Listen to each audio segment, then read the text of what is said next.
नमस्कार friends, me Anagha. I am back. तर आज आपण बघणार आहोत की योगाच्या मदतीने आपल्याला वेट लॉस कसं करता येईल. तर ही सिरीज आपण चालू करणार आहोत. तर पहिलं त्याच्यामध्ये येतं की क्लेन्झिंग, योगिक क्लेन्झिंग टेक्निक्स या आपण बघणार आहोत. तर काय आहेत योगिक क्लेन्झिंग टेक्निक्स? तर पहिलं येतं धौती, नेती, कपालभाती, बस्ती, नवली आणि त्राटक. आज आपण नेतीबद्दल समजून घेणार आहोत. ती कशी करायची, कोणी नाही करायची किंवा त्याचे लाभ काय आहे, हे सर्व आपण या व्हिडिओमध्ये समजून घेणार. तर नेती करण्यासाठी हे असं पॉट घ्यायचं आहे. हे तुम्हाला कुठेही दुकानामध्ये मिळेल, आयुर्वेदिक शॉपमध्ये मिळेल. तर ह्याच्यामध्ये एक कोमट पाणी आपल्याला घ्यायचं आहे आणि त्या कोमट पाण्यामध्ये जर तुम्हाला आवश्यकता वाटली तर थोडंसं त्याच्यामध्ये मीठ किंवा तूप तुम्ही त्याच्यामध्ये टाकू शकतात. आता पोझिशन कशी घ्यायची आहे, दोन्ही पायामध्ये थोडासा डिफरन्स ठेवायचा आहे, म्हणजे तुमची बॉडी ही थोडी बॅलन्स तुम्ही करू शकाल. आणि कमरेमध्ये अशा प्रकारे वाकायचं आहे. आणि आता आपण लेफ्ट नॉस्ट्रिल्स मध्ये हा भाग घालणार आहोत आणि थोडंसं बेंट व्हायचंय पुढच्या साईडला आणि मान आपली या साईडला होणार आहे. आता हा जो भाग आहे मी लेफ्ट नॉस्ट्रिल्स मध्ये घालते आहे आणि तोंड आपल्याला ओपन ठेवायचं आहे.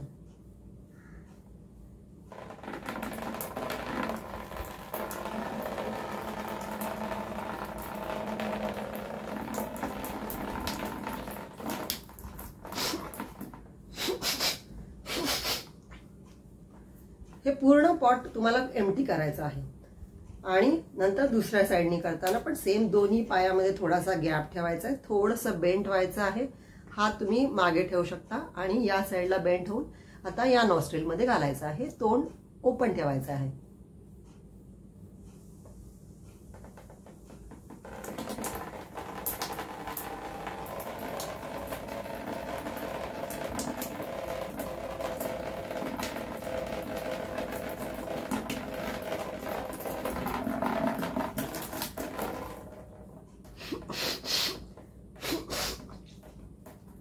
कंप्लीट झाल्यावर थोडंसं असं नाक हे झटकून टाकायचं आहे, त्यामुळे पाणी कुठे मस्तकात जाणार नाही. आता आपण परत एकदा समजून घेऊया. लेफ्ट नॉस्ट्रिल्स मध्ये आपल्याला नेती पॉट घालायचा आहे आणि मान एका साईडला बेंड करायची आहे. तोंड ओपन, श्वासोश्वास नॉर्मल. श्वास असा दाबून ठेवायचा नाही कुठल्याही प्रकारे. थोडंसं कमरेमध्ये पुढे व्हायचं आहे आणि मान एका साईडला. आता नेती झाल्यानंतर थोडंसं नाक पूर्णप्रमाणे झटकून टाकायचं आहे. आता दुसऱ्या नॉस्ट्रिलमध्ये नेतीचं टोक हे घालायचं आहे आणि एक साईडला बेंट व्हायचं आहे आणि सेम त्याच प्रकारे पुढच्या साईडला वाकून पाणी नाकामधनं जाऊन द्यायचं आहे. सुरुवातीला तुम्हाला एवढा फ्लो येणार नाही पाण्याचा, कधी अटकल्यासारखं वाटू शकतं, पाणी थोडं येईल थोडं येणार नाही, तरी तुम्ही प्रयत्न चालूच ठेवायचा आहे, करत राहायचं आहे.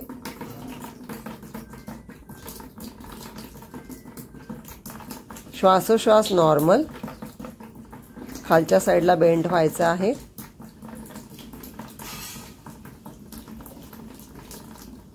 आणि पूर्ण कंप्लीट झाल्यानंतर जसं मी आधी सांगितलं त्याप्रमाणे पूर्ण नाक हे झटकून टाकायचं आहे.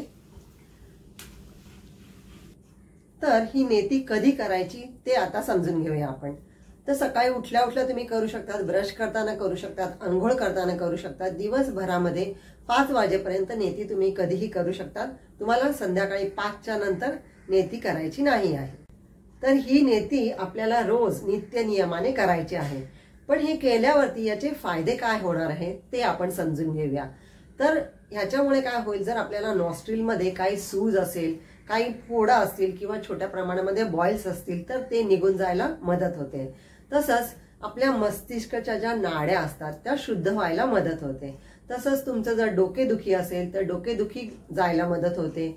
सर्दीचा त्रास असेल तर सर्दी जायला मदत होते. तसंच अनिद्रा, झोप येत नसेल तर ती देखील तो प्रॉब्लेम देखील सॉल्व्ह व्हायला मदत होतं. तसंच डोळ्यांना जर लाली येत असेल, आगाग होत असेल तर ते देखील कमी होतं. तसेच जर सुस्ती तुम्हाला येत असेल तर सुस्ती देखील जायला मदत होते. तसंच आता जेव्हा नॉस्ट्रिल आपल्या ओपन होतात तेव्हा कपालभाती करायला आपण तयार होतो. तर हे आहेत त्याचे फायदे. तर नेती करायच्या आधीच्या काही सूचना आहेत. जर तुम्हाला डोळ्यांमध्ये जास्त काही मेजर प्रॉब्लेम असेल, नाकामध्ये काही मेजर प्रॉब्लेम असेल, नाकामधून रक्त येत असेल, कानामध्ये काही मेजर प्रॉब्लेम असेल किंवा गळ्यामध्ये काही मेजर प्रॉब्लेम असेल किंवा कुठलं काही जस्ट ऑपरेशन झालं असेल तर तुम्ही ते प्रॉपर गायडन्सच्या अंडर करणं हे गरजेचं आहे.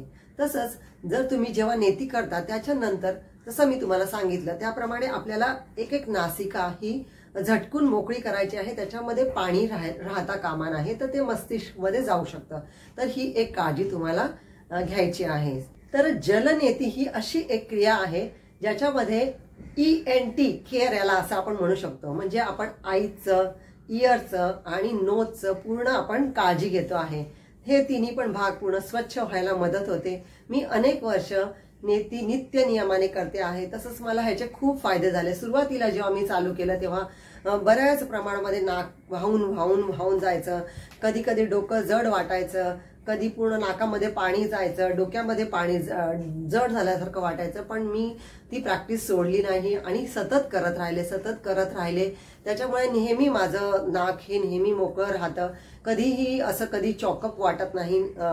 आणि तसंच माझा एक अनुभव देखील मी सांगू इच्छिते. करोनाच्या काळामध्ये सगळ्यांना जो काही सर्दीचा आणि हा प्रॉब्लेम होत होता तर मला करोनामध्ये काहीही त्रास झाला नाही, नेती मी सतत करत असल्यामुळे. आणि तसेच अगदी एक्सपर्ट लोक देखील करोनाच्या पिरियडमध्ये देखील सांगत होते की तुम्ही नेती करा, त्याच्यामुळे तुमच्या जे गळ्यामध्ये व्हायरस अटकत होते तर ते होणार नाही. तर तुम्ही देखील नक्की करून बघा.